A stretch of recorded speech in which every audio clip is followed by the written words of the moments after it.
people! Welcome back to my channel. This is your Mama Sam.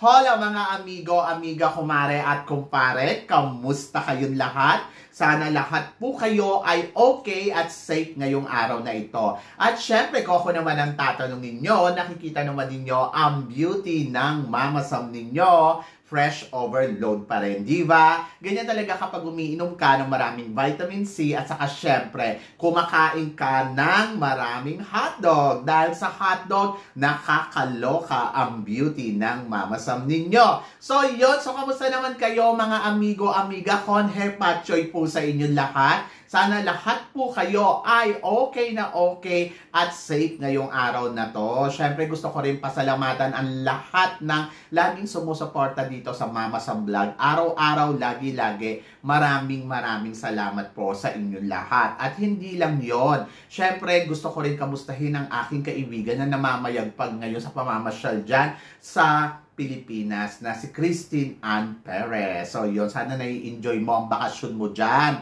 ng bonggang-bongga. O, di ba? And then of course, ang aking best friend na si Rona LB na lagi din naman nakatutok dito, araw-araw, lagi-lagi. Maraming salamat sa inyong lahat. So, yon. So, eto na. Syempre, Chinese New Year ngayon. Kaya marami tayong mga chikang pasabog na talaga naman. Oh my God. Magtataas ang kilay ninyo ng bonggam-bongga ngayong Chinese Day. So, para sa una nating pasabog na chika, appointment or appointed na mga kandidata dito sa The Miss Philippines para sa international pageant, magkaganap nga sa February 18. So, hindi lang isa, hindi lang dalawa, hindi lang tatlo, kundi 5 corona ang ibibigay sa mga girls. So, dahil meron ng 5 corona dito sa The Miss Philippines. So, ano-ano ba to? Ang unang corona dito, syempre, ang supranational. Pangalawa, ang Miss Eco International,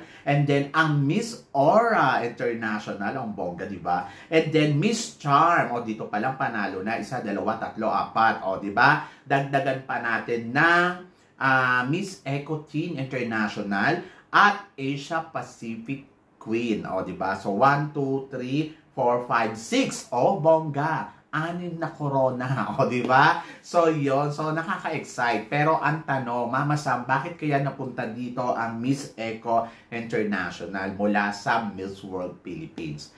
Oh my God, nalagasan na ng 3 corona ang Miss World Philippines.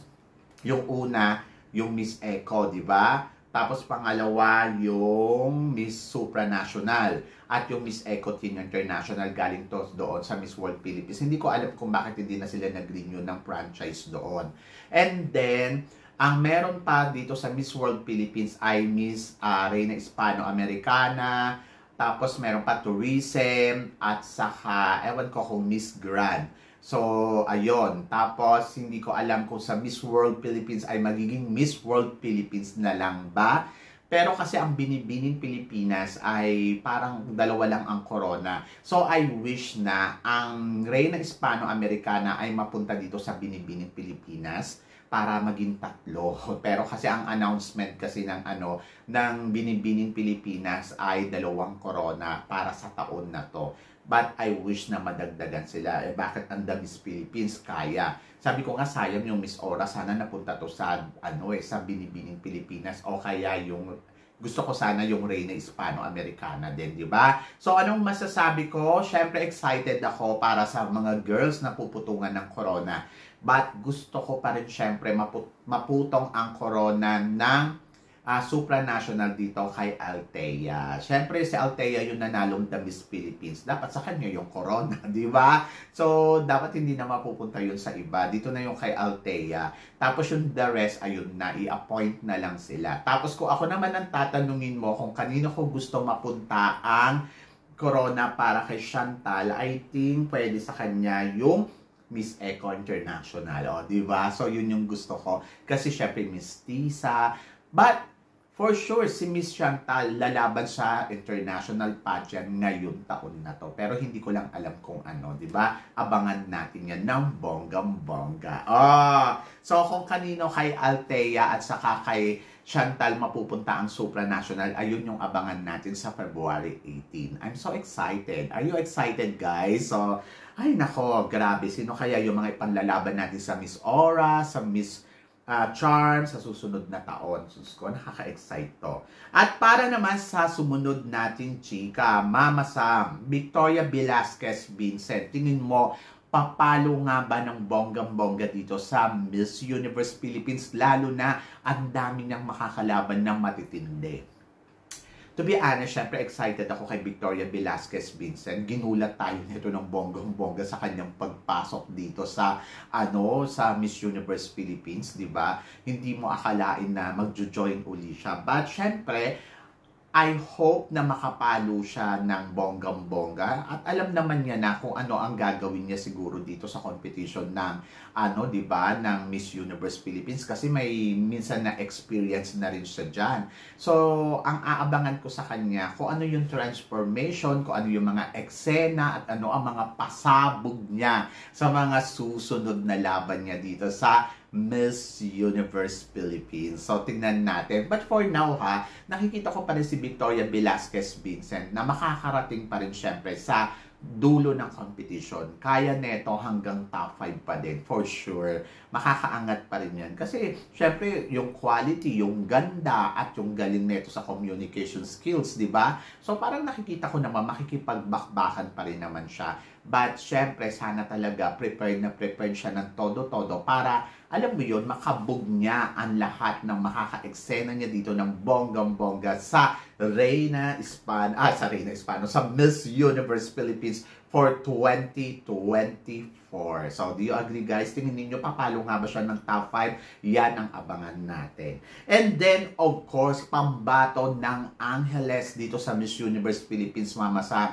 Tingin mo, aariba nga ba to ng bonggang-bongga? Oh my God. So, syempre, isa din to na pasabog girl din. At nakita naman natin, ayaw din magpakabog. Ang bongga ng mga taga-Angeles, no? Sobrang ang gaganda ng mga pinapadala nila dyan. Girihan ni Ipolito. Tapos ngayon naman, may bago na naman tayong aabangan sa Angeles na parang feeling ko palaban din.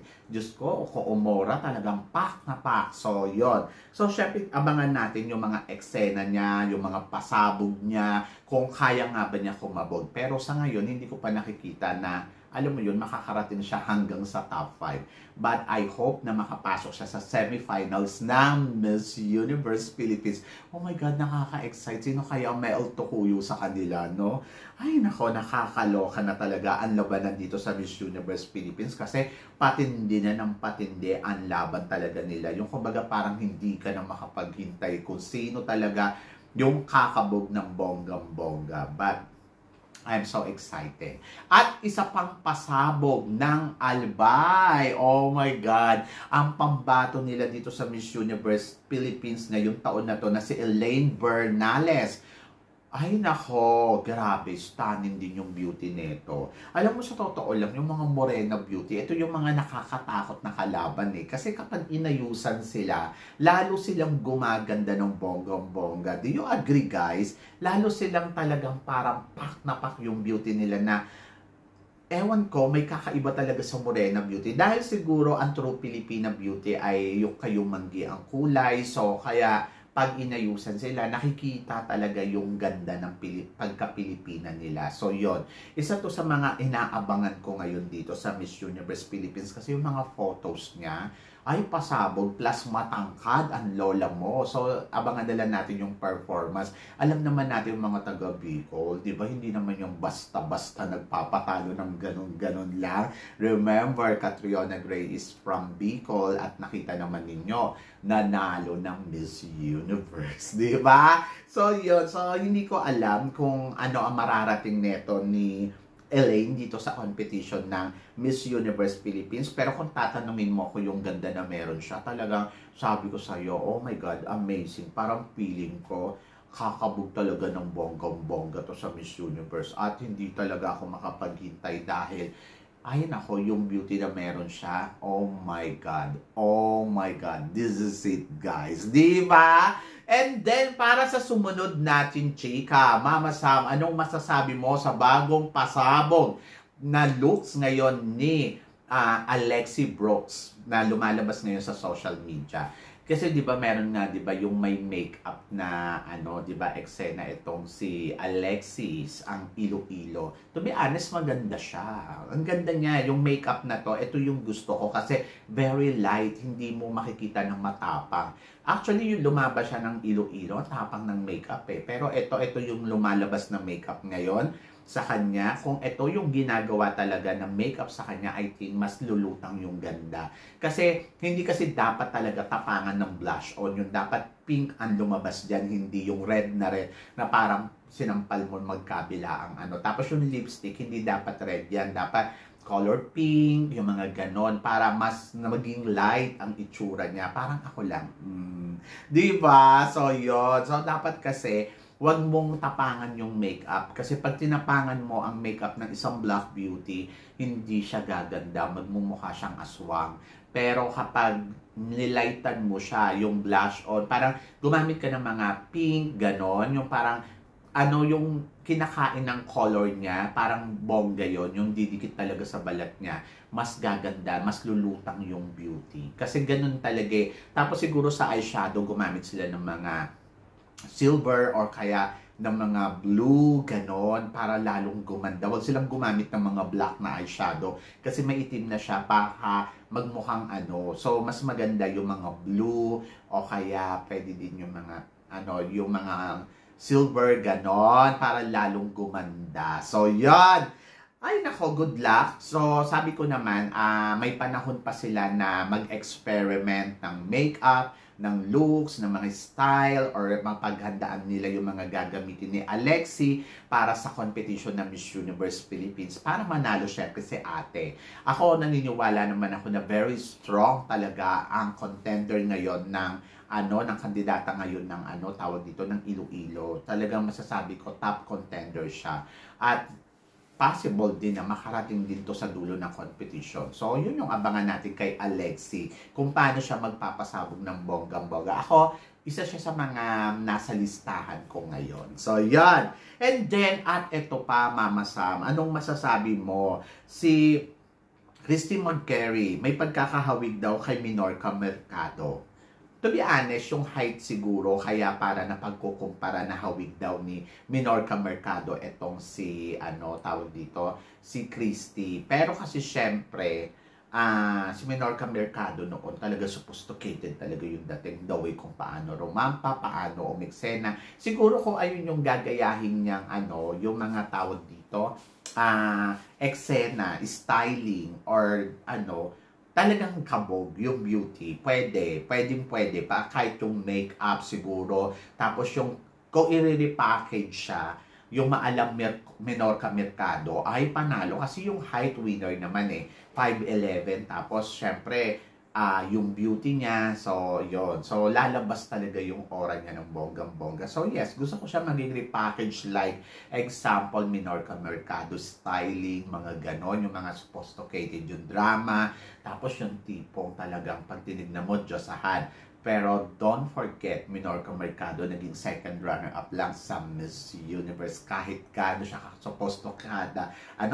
sophisticated doon sa eksena niya sa Miss Universe noong 1994, di ba? So, yon. So, dapat i-level up niya pa ng more. Siguro yung mga 2.0 Minorca Mercado, mas modern, mas kabugera, ganon. At mayroong lande, ganon. So, yon. Do you agree, guys? Kasi ako parang feeling ko, mas okay yon.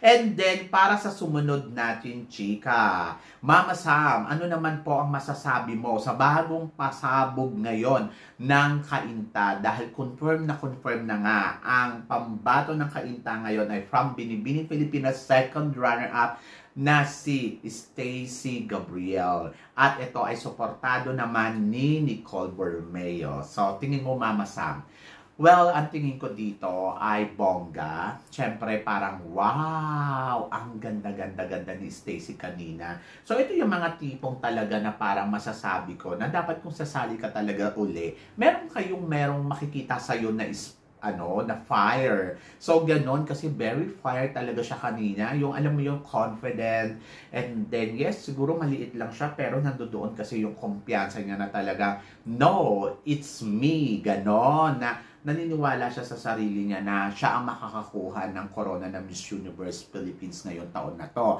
Magandang mindset yon kasi di ba dapat yung attitude mo talaga ando doon na ganun talaga yung mindset mo. Plus yung attitude, nakikita mo yung attitude talaga na parang, wow, ang ganda niya. Promise. At plus, yung makeup niya kanina, pack na pack.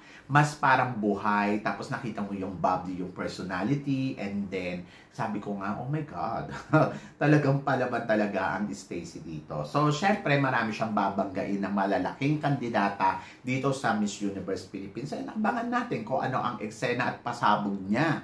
So, yun ang tignan natin kay Stacy dito sa laban niya sa Miss Universe Philippines 2024. Are you excited, guys? Kasi ako, yes, sobrang excited na ako sa magiging bakbakan ng mga kandidata ngayong taon na to dito sa Miss Universe Philippines. And then, para sa huli natin, chika, Mama Sam, tingin mo, tapatang at Lisa Manalo versus, syempre, si Christy. Tingin mo sila Mama Sam ang magla-last to standing.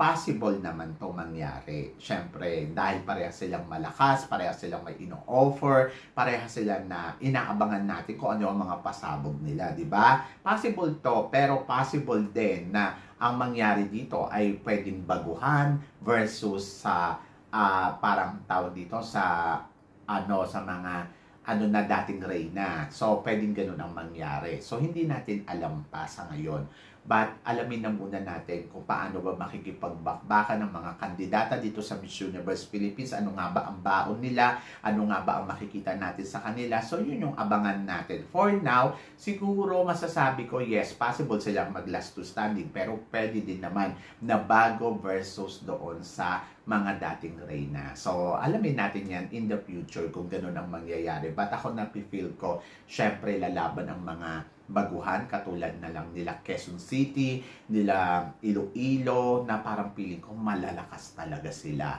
So, yun. So, syempre, ang tabayanan natin kung ano nga ba ang pasabog nila dito sa Miss Universe Philippines ngayong taon na to. O, diba? So, yun. So, kayo guys, ano guys ang masasabi ninyo? Syempre, dito sa mga pinag-uusapan natin ngayon. So, please comment below para at least malaman ko naman kung ano naman ang chika mo sa mga tinatalakay natin ngayon. So, yon.